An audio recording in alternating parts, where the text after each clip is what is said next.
Festivals అయిపోయినాయి, next పెళ్ళిళ్ళ season కూడా వచ్చేసింది కదండి. అదేంటో కానీ షాపింగ్కి వెళ్ళినప్పుడు అక్కడ మాత్రం ఇవాళ ఇస్తాం రేపిస్తామని అన్నారు, కానీ టైలరింగ్ చేయించుకున్నప్పుడు మాత్రం ఇవాళ ఇస్తాం రేపిస్తాం, ఫోన్పేలో లేదు క్యాష్ లేదు అనుకుంటూ అయితే డిలే చేసేస్తున్నారండి. అందరిలాగా మేము కూడా ఏంటంటే వంట చేసుకుని అలాగా ఎవరొకరితో ఫోన్ మాట్లాడుకుంటూ పిచ్చాపాటిగా కాలక్షేపం చేయాలనుకుంటే మేము కూడా చేసేయచ్చు. కాకపోతే ఏదో ఒక ఫైనాన్షియల్ సపోర్ట్ అన్నది ఫ్యామిలీకో లేకపోతే వాళ్ళ పర్సనల్కో ఉంటుంది అన్న ఉద్దేశంతో మేము ఈ టైలరింగ్ అనేది చేస్తున్నాం అనమాట. దీనివల్ల ఏమవుతుందంటే మాకు నడుము నొప్పి, సీట్ నొప్పి, తలనొప్పి, ఇంకా కళ్ళు నొప్పి, ఇన్ని నొప్పులు భరించుకుంటూ కూడా చేస్తుంటాం అనమాట. కాకపోతే ఏంటంటే చీర ఎన్ని వేలు పెట్టన్నా కొంటారు, కానీ అమౌంట్ స్టిచ్ చేయించుకున్న తర్వాత అవ్వచ్చు, వర్క్ చేయించుకున్న తర్వాత అవ్వచ్చు, డబ్బులు ఇవ్వాలంటే మాత్రం ఇప్పుడు లేదు అప్పుడు లేదు రేపిస్తాం ఆపిస్తాం అనేసి అంటారు. అడిగామనుకోండి చాలా బాధ వస్తుంది అనమాట. అలా చూసుకుంటే ఇంకా 2-3 నెలల క్రితం కూడా కుట్టించుకుని నాకు ఇంకా డబ్బులు ఇవ్వకుండా ఉన్న వాళ్ళు కూడా ఉన్నారనమాట. వాళ్ళ కోసం మాత్రమే నేను చెప్పేది. ఏదో 1-2 రోజులు లేట్ అయితే పర్వాలేదులేండి, అది ఎవరికైనా అవ్వచ్చు.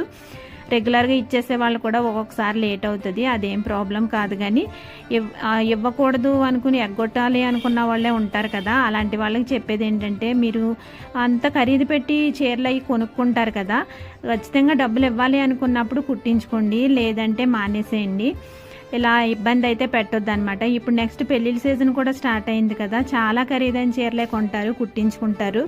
దయచేసి ఇప్పటికైనా సరే ఎవరికైనా మీరు పెండింగ్ ఉన్నారేమో ఫెస్టివల్ టైంలో కుట్టించుకున్న బట్టలకి వాటికి డబ్బులు ఇవ్వాల్సింది, ప్లీజ్ దయచేసి వాళ్ళకైతే క్లియర్ చేయండి.